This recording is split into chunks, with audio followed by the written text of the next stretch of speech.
और उस मूर्ख को ये नहीं पता नहीं कैसे वो जज बन गया, मैं तो मानता नहीं, उसको इतना तो पता नहीं कि आरक्षण 10 साल के लिए है या संविधान के मूल स्वभाव में है। मूल 3-2 के बहुमत से SC ST OBC और संविधान को हम लोग हरा देते हैं। लेकिन अब तो जज अपने बेटे को, अपने भतीजे को, अपने दामाद को, अपनी बेटी को, अपने रिश्तेदार को, अपने भाई को जज बना देते हैं। दूर हो जाओगे कि आपके सामने अन्याय होगा और आप बोल भी नहीं पाओगे। मैं ये फिर कह रहा हूं, मेरी बात पे गौर करो। आज हालात क्या हैं?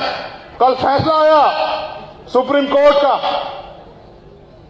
कई दलों ने स्वागत किया, कई ने विरोध किया। मुझसे भी पूछा गया कि भाई क्या कहना चाहते हो, तो मैंने उनसे साफ शब्दों में कहा कि भाई 5 स्वर्ण जज बैठे और 5 स्वर्ण जजों पे ये फैसला देने की जिम्मेदारी दी गई, कमेटी बनाई गई कि बताइए स्वर्ण जाति के लोगों को आर्थिक आधार पर आरक्षण मिलना चाहिए नहीं मिलना चाहिए। 3 जजों ने कहा मिलना चाहिए, 2 ने कहा मिलना तो चाहिए, लेकिन क्योंकि इसका आधार आर्थिक है, गरीबी है, तो इसमें SC ST OBC के लोग भी होने चाहिए। अंत 5 जजों ने आपस में तय किया कि 3-2 के बहुमत से SC ST OBC और संविधान को हम लोग हरा देते हैं, और हरा दिया। अब कोई ये पूछे कि वो भाई जज कैसे बनते हैं सुप्रीम कोर्ट, हाई कोर्ट के, तो वो जज बनते हैं कॉलोजियम सिस्टम से, जो कि संविधान के पहले से ही वोलेशन में, संविधान के विरुद्ध में। क्योंकि भारत का संविधान तो राष्ट्रपति को अधिकार देता है न्यायाधीश की नियुक्ति करने का, लेकिन अब तो जज अपने बेटे को, अपने भतीजे को, अपने दामाद को, अपनी बेटी को, अपने रिश्तेदार को, अपने भाई को जज बना देते हैं। और एक जज है उनमें JB पार्टी वाला, जो गुजरात कैडर से हैं। अब उनके बारे में सुन लो। 2015 में उन्होंने एक वो दिया ऑर्डर, और ऑर्डर में लिखा कि आरक्षण और करप्शन की वजह से देश जो है, भारत जो है, वो बर्बाद होने की कगार पे है।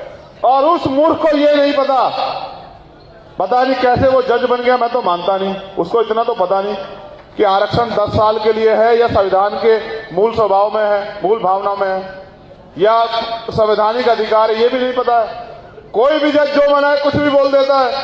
उस जज को ये नहीं पता कि पॉलिटिकल रिजर्वेशन, राजनीतिक आरक्षण 10 साल के लिए था, ना कि नियुक्तियों में आरक्षण, एजुकेशन में आरक्षण 10 साल के लिए था। वो उस पर भी कल स्टेट कमेंट कर दिया उसने कि 10 साल के लिए आरक्षण था, 75 साल हो गए हैं। तो मैं ये कह रहा हूं, अगर अपने अधिकार सुरक्षित रखने हैं तो फिर कीमत चुकाने के लिए तैयार हो जाओ। और कीमत लोकतंत्र में यह है कि अगर आप चाहते हैं आपका हाथ किसी आगे ऐसा ना फैला हो, आप चाहते हैं आपके साथ अन्याय अत्याचार ना हो, तो भाई फिर गांव-गांव निकल के संघर्ष करो, समाज को जोड़ो, बहुजन समाज में भाईचारा पैदा करो, जातिवाद बना के। क्योंकि एक बार हमने हरा, इतिहास गवाह है कि एक बार सम्राट चंद्रगुप्त मौर्य के नेतृत्व में हमने हराया इनको, उसके बाद इन्होंने जातियों का निर्माण किया। ये हमें जातियों में बांट के जो है, और जातियों में ऊंच नीच की भावना बना के ये हमें बहुजन समाज को इकट्ठा नहीं होने दे रहे हैं। एक बार प्रयास किया था मान्यवर साहब कांशीराम ने, और ऐसा प्रयास किया कि ब्राह्मणवाद की जड़ें उखेड़ दी, राजतंत्र की जड़ें उखेड़ दी, धनतंत्र की जड़ें उखेड़ दी, और इन सबको बेचैनी हो गई, सब लोग उनके पीछे पड़ गए। एक बार प्रयास किया था। मैं मानता हूं अगर इस मंच पे मांझी भी है, कुशवाहा भी है, रविदास भी है, पासवान भी है, और माइनॉरिटी के भाई भी हैं, तो क्या बुराई है? मंच तभी तो अच्छा है जब ये गुलदस्ता बन रहा है। मैं तो और भी चाहता था कि इसमें और भी लोग होते, किन्हीं कारणों से वो लोग नहीं हो पाए। तो मैं कह रहा हूं आप लोगों से कि जब तक आप अल्पजन बने रहोगे, जब तक आप, देखो बात तो बहुत बड़ी बड़ी करते हैं हमारे यहाँ लोग तमाम तरह की, लेकिन जब समय आता है तब फिर जातियों में नेता ढूंढते हैं अपना, कि हमारी जाति का नेता तो वहां है, हमारी जाति का नेता तो वहां है। तो जब तुम जातियों में नेता ढूंढ लोगे भाई बिहार के साथियों, फिर आपके हिस्से में चम्मच ही तो आएगी। जिनको राज करना है उनको राज जैसी सोच भी पैदा करनी पड़ेगी, और राज जैसी सोच जो है वो संघर्ष से आएगी, राज जैसी सोच जो है विचार से आएगी।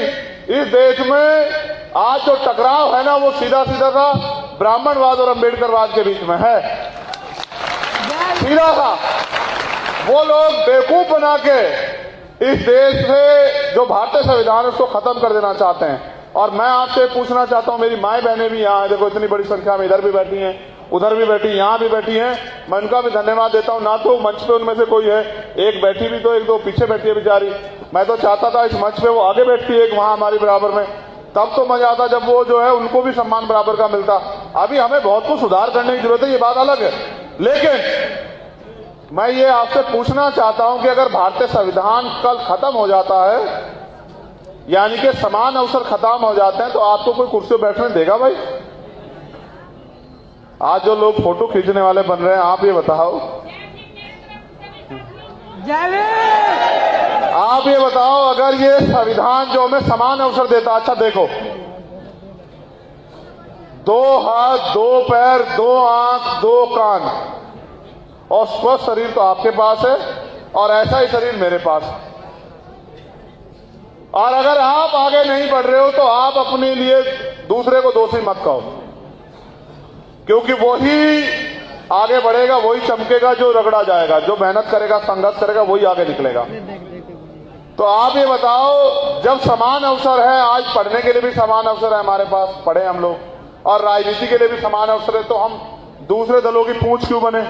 साहब कांशीराम कहते थे, अपनी दूसरे की महल से बढ़िया होती है अपनी झोपड़ी, जहां मालिक होते हैं। यहां मैं आपको डांट दूं, आप मेरी उंगली खींच लो, आप वहां बैठ जाओ, मैं यहां बैठ जाऊं, यहां हम सब लोग बराबर हैं, अब आपस में परिवार है। आप वहां से मुझसे कोई सवाल कर दो, यहां से मैं आपसे कुछ पूछ लूं, यहां हम एक है, परिवार है। क्या आपको लगता है किसी और दल में हम लोग इस तरह से अपनी बात रख सकते हैं? जब हम अपनी बात भी नहीं रख सकते तो क्या वो हमारे मुद्दों का हल करेंगे? जितने लोग आप यहां बैठे, मैं गारंटी देता हूं, अगर आप लोग कमर कस लें और आज जो लोग मंच पे बैठे हैं, ये मुझे शक्लें दिखाने की बजाय अगर फील्ड में जाकर मेहनत करें, मैं गारंटी देता हूं कि 1 साल के अंदर जो है, आप गांधी मैदान की बात करते हैं, मैं कहता हूं अगर पटना पूरा बंद ना हुआ तो मैं राजनीति करना बंद कर दूंगा। उसे शर्त लगा लो, मैं आपकी क्षमता को भी जानता हूं, लेकिन मैं फिर कह रहा हूं ना, सिर्फ मेरे आने पे आते हैं मुझे शक्ल दिखाने के लिए कि बता दें कि हम भी हैं। बाकी अगर पूछो, गारंटी से दे दो, जो लोग कैडर में थे, मैंने उनसे कहा था कि ये मत सोचो कि आज मंच पे कौन बैठा, ये सोचो कि अगर आप काम करोगे तो कल उस मंच पे मेरी बराबर में आप भी वहां बैठे होंगे। तो ये सोच के काम करो, तो फिर देखो आप लोग कैसे आगे नहीं बढ़ते हो। ये कोई बाबा साहब ने क्या कहा जब उन्होंने वोट का अधिकार दिलाया, अपने 4 बच्चे कुर्बान करके कहा कि आज मैंने रानी का पेट काट दिया है। आज के बाद राजा आपकी वोट से तैयार होगा, बैलेट बॉक्स से तैयार होगा। आप मुझे बताओ, मैं भी तो एक प्राइमरी स्कूल के हेडमास्टर का बेटा हूं। बाबा साहब के द्वारा दिए गए आरक्षण से नौकरी लगी मेरे पिताजी की, उनकी नौकरी लगी तो उन्होंने हमें 6 भाई बहनों को पढ़ाया और मैं पढ़ लिख लिया, तभी तो आज यहां संघर्ष कर रहा हूं। अगर मैं पढ़ता लिखता नहीं तो भाई मैं भी कहीं जो है मजदूरी कर रहा होता। मैं आपसे सबसे कहता हूं खूब पढ़ो, और जो लोग राजनीति भी कर रहे हैं उनसे भी कह रहा हूं कि बिना महापुरुषों के संघर्ष को पढ़े आप कभी कामयाब हो ही नहीं सकते। मैं तो यहां जन्मे जननायक कर्पूरी ठाकुर और बाबू जगदेव प्रसाद कुशवाहा, और मैं कहता हूं सबसे पहले अगर मैं उठता हूं तो सबसे पहले बाबू जगदेव प्रसाद कुशवाहा की शहादत को नमन करता हूं और सबसे पहले उन्हें याद करता हूं कि अर्जक संघ के नाम पे उन्होंने जो विचार दिया, उन्होंने इतना कड़ा जवाब दिया उस समय भी कि वो उनका तोड़ नहीं कर पाए। इसलिए तो जब विचार को नहीं रोक पाए, व्यक्ति को तो हत्या करनी पड़ी, ऐसे हालात बनाए उन्होंने। तो मैं फिर आपसे ये कहता हूं कि आज हालात बहुत खराब, और चारों तरफ एक ही उम्मीद है। बताओ, भीम आर्मी के अलावा कोई उम्मीद है क्या? आप बताओ मुझे, बताओ। वो महाराष्ट्र में रहता है और रहने वाला वो राजस्थान का है, उनके यहां 10-20 कैबिनेट मिनिस्टर हैं, एक सेंटर का मिनिस्टर भी है केंद्र की सरकार में, स्टेट की सरकार में, लेकिन उम्मीद वो भीम आर्मी के कार्यकर्ताओं से लगाता है। तो इस विश्वास को आप समझते हैं, विश्वास कैसे पैदा हुआ है? ये विश्वास आपके संघर्ष से पैदा हुआ है। इसलिए मैं आपसे कह रहा हूं कि हमें अपने संघर्ष के बलबूते, अपने खून का कतरा कतरा चुका के इस देश में बहुजन राज लाना है। और हमारा नारा है बहुजन स्वराज का, ऐसा राज जहां मानवता की बात हो, ऐसा राज कि जहां तमाम तरह से जो है अंतिम व्यक्ति भी रोटी कपड़ा मकान की लड़ाई ना लड़े, उसके स्वाभिमान सम्मान के साथ छेड़खानी ना हो, उसके साथ अन्याय ना हो, उसको तमाम अवसर मिले और वो आगे बढ़े और वो तरक्की करके अपने परिवार को आगे बढ़ाए। और जो गैर बराबरी इस देश में सामाजिक आधार पे कि ये छोटा है बड़ा, ये खत्म हो जाए, जाति व्यवस्था जो है टूट जाए, उसके लिए पहले हमें जातियों को जोड़ के भाईचारा बना के बहुजन समाज बनाना पड़ेगा। और बहुजन समाज बना के, और बहुजन समाज ऐसे भी नहीं बनेगा कि एक ही जाति के लोग सारे बन जाएं, प्रदेश में, जिले में, संभाग में, मंडल में, विधानसभा में, ऐसे भी नहीं बनेगा। जिसकी जितनी संख्या भारी उसकी उतनी हिस्सेदारी, इस नारे को भी याद रखना पड़ेगा। हमारे महारहबर कह के गए कि बाबा साहब के बच्चों के बिना देश का शासन नहीं चलने दूंगा, और आज बताओ आपके मुद्दों पे कोई बोलना भी नहीं चाहता। आज बताओ क्या अधिकारी कर्मचारी यहां परेशान नहीं है क्या? बताओ पूरे देश में अधिकारी कर्मचारी जो है किसी तरह से, किस तरह से मुंह बंद करके नौकरी कर रहा है नहीं कर रहा है बताओ। तो वो अधिकारी कर्मचारी भी उम्मीद करे बैठा है कल भीम आर्मी के लोग संघर्ष करके आजाद समाज पार्टी के बैनर पे कामयाब होकर हिस्सेदारी तय करेंगे, और जब उनका शासन आएगा। आज हमारे लोग मुझे मंच पे बैठते ही कह रहे थे कि बताओ भाई, पारसी समाज के लोग बहुत बड़े पैमाने पे आपके साथ जुड़े हुए हैं, ताड़ी का व्यवसाय खत्म हो गया, उनका क्या होगा? मैं कह रहा हूं अब तो तुम मुझसे कह रहे हो कि भाई सरकार से कह दो, और मैं आपसे कह रहा हूं कि आप पे मौका आ रहा है, आप मुझसे कलम से लिखवा ले जाओ आज कि ताड़ी को कृषि का व्यवसाय और इसका आयोग बना के जो है पूरा जो है, मैं गारंटी देता हूं कि व्यवसाय दिया जाएगा। आप लोग ताकत तो बनाओ। अगर आप ताकत नहीं बनाओगे तो फिर आपको दूसरे लोगों की गुलामी करनी पड़ेगी। मेरा एक सवाल है, यहां जो नौजवान बैठे हैं, स्वाभिमान सम्मान की वैल्यू समझते हो? खाली नारे लगाने से पेट भर जाएगा? एक दिन खाना खा के 10 दिन चल लोगे? जैसे एक दिन पानी पी के 10 दिन प्यासा नहीं रहा जा सकता, जैसे एक दिन खाना खा के 10 दिन भूखा नहीं रहा जा सकता है, वैसे ही मिशन का काम एक दिन करके और 10 दिन ना करके कभी मिशन आगे नहीं बढ़ता। जो लोग गले में नीला पटका डाले हुए हैं ना, ये इसकी एक वैल्यू है। ये एक रंग का कपड़ा नहीं है, नीला रंग समानता का प्रतीक है, और ये बाबा साहब अम्बेडकर का रंग है। और इस रंग ने पूरी दुनिया को मजबूर किया उनका सम्मान करने के लिए। और भारत के प्राइम मिनिस्टर भी कहते हैं, बाबा साहब की बात करते हैं, कल अगर हमारे अधिकारों को कुचला गया, वो जो जज थे जेबी पार्टी वाला, वो भी बाबा साहब का नाम लेके शुरू किए। आज तो बाबा साहब का नाम लेके हमारे अधिकारों को कुचला जा रहा है। लेकिन जिन लोगों ने अपने गले में पहना वो इसकी अहमियत समझते हैं कि खाली ये गले में पहन लिया तो हो गया जय भीम और खत्म हो गया। आज क्रांति की पहचान बन गया नीला रंग, आज स्वाभिमान सम्मान का रंग बन गया नीला रंग। और मैं ऐसे कार्यकर्ताओं को भी जानता हूं, एक दिन एक कार्यकर्ता का आंदोलन में सीओ ने गले से नीला पटका उतार लिया, उसने कहा मर जाऊंगा लेकिन इस अपमान का बदला जरूर लूंगा, और सीओ को मजबूर होकर माफी मांगनी पड़ी। वहां के एसपी ने मुझे फोन किया कि भाई बताओ क्या चाहते हो। मैंने कहा क्या हुआ कि ऐसा ऐसा हो गया। तो मैंने उस जिलाध्यक्ष से बात की, उसने कहा भैया उसने अपमान किया है मेरे पटके का, भीम आर्मी का अपमान किया, मैं बर्दाश्त नहीं करूंगा। अंत आप विश्वास करो, जिला फर्रुखाबाद की बात है, तो वो मैंने कप्तान से कहा कि देखो भीम आर्मी वाले हैं, उनको मैं भी नहीं समझा सकता। तो कहा जी आप उनके नेता हो। मैंने कहा नेता भले ही हूं लेकिन हूं तो उनमें से एक ही। तो जब मैं ही नहीं किसी की सुनता तो वो कहा सुनेंगे? तो मैंने कहा जब मैं ही किसी की नहीं सुनता तो वो किसकी सुनेंगे?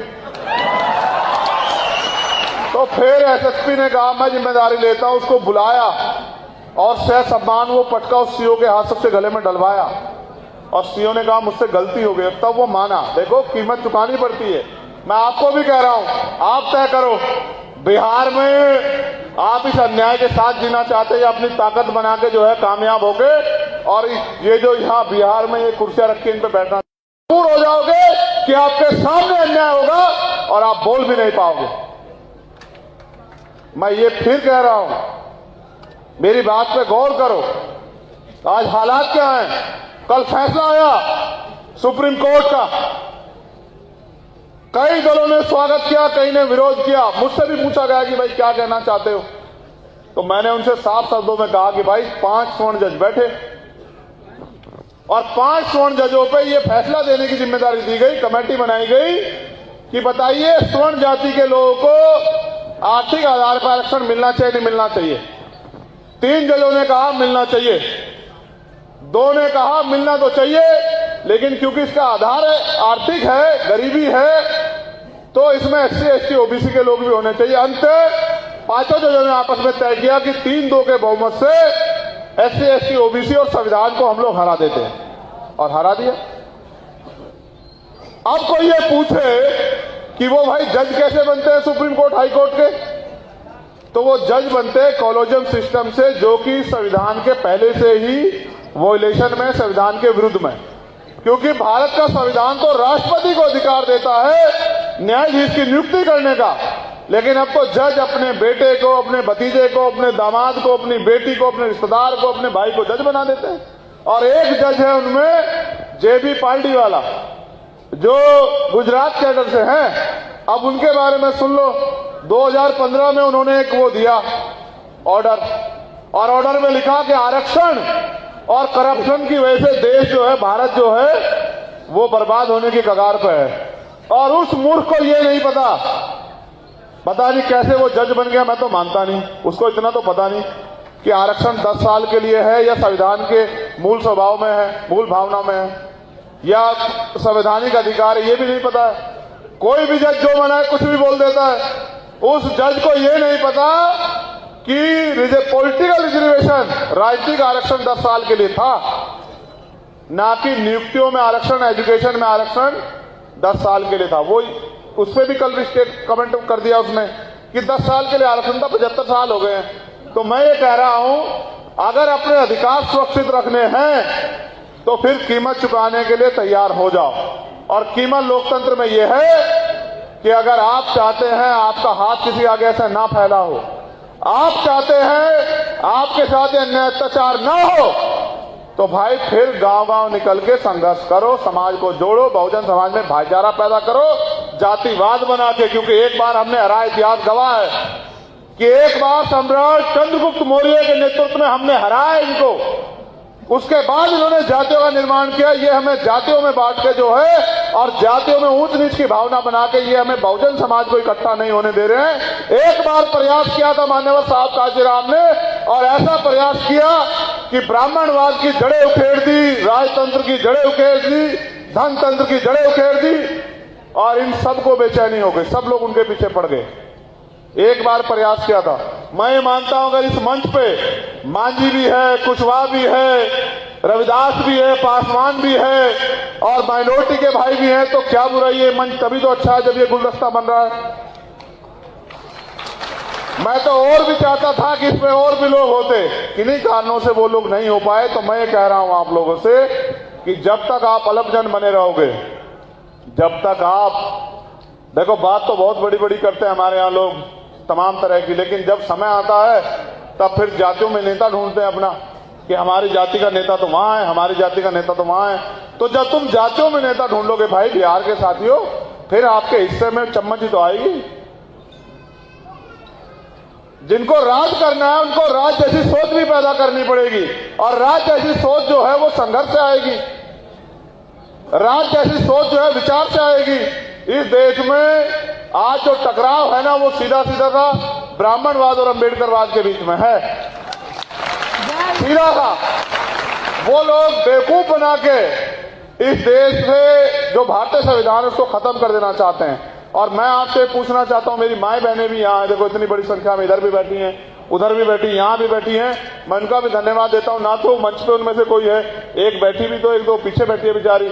मैं तो चाहता था इस मंच पे वो आगे बैठती, एक वहां हमारी बराबर में, तब तो मजा आता जब वो जो है उनको भी सम्मान बराबर का मिलता। अभी हमें बहुत कुछ सुधार करने की जरूरत है, ये बात अलग है। लेकिन मैं ये आपसे पूछना चाहता हूं कि अगर भारतीय संविधान कल खत्म हो जाता है, यानी कि समान अवसर खत्म हो जाते हैं, तो आपको कोई कुर्सी बैठने देगा भाई? आज जो लोग फोटो खींचने वाले बन रहे हैं, आप ये बताओ, आप ये बताओ, अगर ये संविधान जो हमें समान अवसर देता, अच्छा देखो, 2 हाथ, 2 पैर, 2 आंख, 2 कान और स्वस्थ शरीर तो आपके पास है, और ऐसा ही शरीर मेरे पास। और अगर आप आगे नहीं बढ़ रहे हो तो आप अपने लिए दूसरे को दोषी मत कहो, क्योंकि वही आगे बढ़ेगा, वही चमकेगा जो रगड़ा जाएगा। जो मेहनत करेगा, संघर्ष करेगा, वही आगे निकलेगा।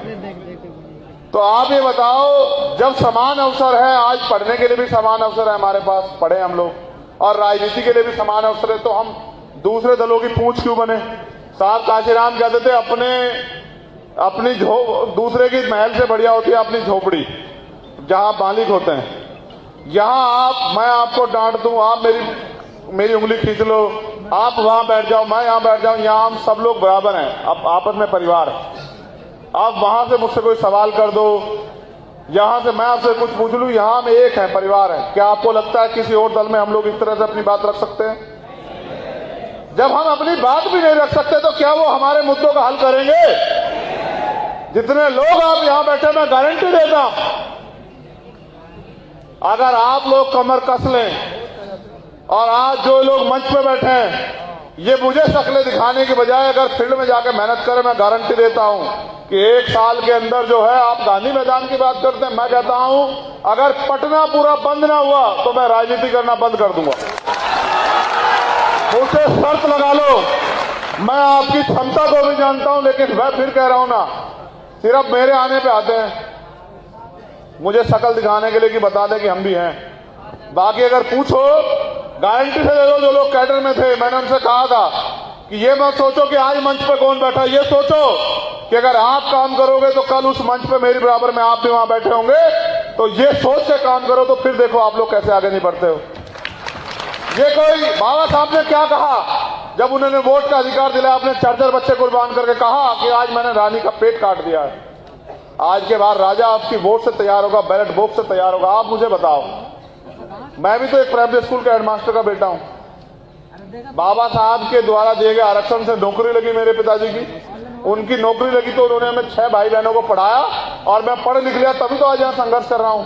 अगर मैं पढ़ता लिखता नहीं तो भाई मैं भी कहीं जो है मजदूरी कर रहा होता।